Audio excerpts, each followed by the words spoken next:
Hi friends, welcome to our channel Pratyusha's vlogs. నేను మీ ప్రత్యూష. ఈరోజు వీడియోలో మనం వాకింగ్ చేయడం వల్ల మనకు వచ్చే బెనిఫిట్స్ ఏంటి, రోజు ఎవరు ఎంతసేపు వాకింగ్ చేయాలి, ఇలాంటి డీటెయిల్స్ అన్నీ తెలుసుకుందాం. మన బాడీని ఫిట్గా హెల్తీగా ఉంచుకోవడానికి ఎక్సర్సైజెస్ అనేది చాలా అవసరం. అయితే చాలామంది దీనికోసం వాకింగ్ని ప్రిఫర్ చేస్తూ ఉంటారు. ఎందుకు అంటే ఎక్సర్సైజ్ చేయడం కంటే వాకింగ్ చేయడం ఈజీ కాబట్టి. సో వాకింగ్ చేయడం వల్ల బెనిఫిట్స్ ఏంటి ఇప్పుడు తెలుసుకుందాం.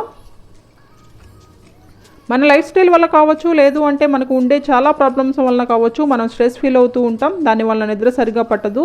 సో డైలీ వాకింగ్ చేయడం వలన మన బ్రెయిన్ రిలాక్స్ అయ్యి హాయిగా నిద్ర పడుతుంది. డైలీ వాకింగ్ చేయడం వలన షుగర్ లెవెల్స్ని తగ్గించుకోవచ్చు. మన బాడీ ఇన్సులిన్కి బెటర్గా రెస్పాండ్ అవ్వడానికి కూడా ఈ వాకింగ్ అనేది ఉపయోగపడుతుంది. డైలీ వాకింగ్ చేయడం వలన బీపీ తగ్గుతుంది. మన బ్లడ్ వెజల్స్లో ఉండే కొవ్వును తగ్గించడానికి కూడా ఈ వాకింగ్ అనేది ఉపయోగపడుతుంది. సో దట్ హార్ట్ డిసీజెస్ వచ్చే రిస్క్ తగ్గుతుంది. కాబట్టి హార్ట్ హెల్తీగా ఉండడానికి ఈ వాకింగ్ అనేది ఉపయోగపడుతుందని చెప్పొచ్చు. డైలీ వాకింగ్ చేయడం వలన బోన్స్ అండ్ మజిల్స్ స్ట్రాంగ్గా తయారవుతాయి. ఇంకొక మెయిన్ బెనిఫిట్ ఏంటి వాకింగ్ చేయడం వలన అంటే ఇది ఒబెసిటీని తగ్గిస్తుంది.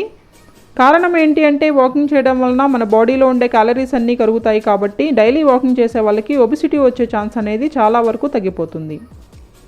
అలాగే ఆరు బయట వాకింగ్ చేయడం వలన మనకి వైటమిన్ డి కూడా దొరుకుతుంది. అంతేకాకుండా పీసీఓడి ప్రాబ్లం ఉన్న వారికి, థైరాయిడ్ ప్రాబ్లం ఉన్న వాళ్ళకి అండ్ హార్మోనల్ ఇంబ్యాలెన్స్ ప్రాబ్లం ఉన్న వారికి కూడా ఈ వాకింగ్ అనేది చాలా బాగా ఉపయోగపడుతుంది.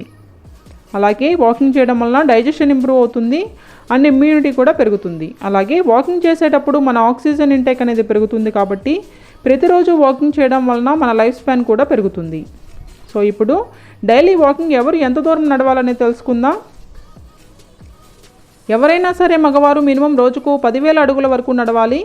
అదే ఆడవారు 12,000 అడుగుల వరకు నడవాలి. సో ఇలా డైలీ నడవడం వలన మన బాడీలో ఉన్న అన్ని పార్ట్స్లో కదలికలు వచ్చి మనం ఫిట్గా హెల్తీగా ఉండడానికి ఉపయోగపడుతుంది.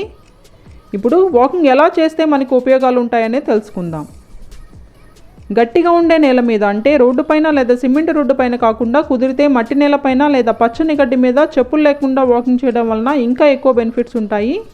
అలాగే జనరల్గా అందరూ ఫ్రెండ్స్తో మాట్లాడుతూ చేస్తూ ఉంటారు. ఇది కూడా మంచి పద్ధతి కాదు.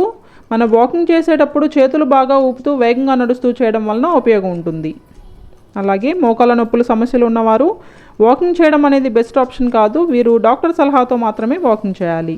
సో డైలీ వాకింగ్ చేయడం అనేది మనం ఫిజికల్గా, మెంటల్గా హెల్తీగా ఉండడానికి, ఫిట్గా ఉండడానికి చాలా బాగా ఉపయోగపడుతుంది. సో ఇది ఫ్రెండ్స్ వాకింగ్ చేయడం వలన ఉపయోగాలు. సో మీరు కూడా ఈ వాకింగ్ని మీ లైఫ్ స్టైల్లో పార్ట్ చేసుకోండి, హెల్తీగా ఉండండి. Thank you so much for watching the video. ఈ వీడియో మీకు నచ్చితే లైక్ చేయండి, షేర్ చేయండి. ఈ వీడియో మీద మీ అభిప్రాయాలను కామెంట్ చేయండి. మరిన్ని వీడియోస్ కోసం మా ఛానల్ని సబ్స్క్రైబ్ చేసుకోండి. Thank you.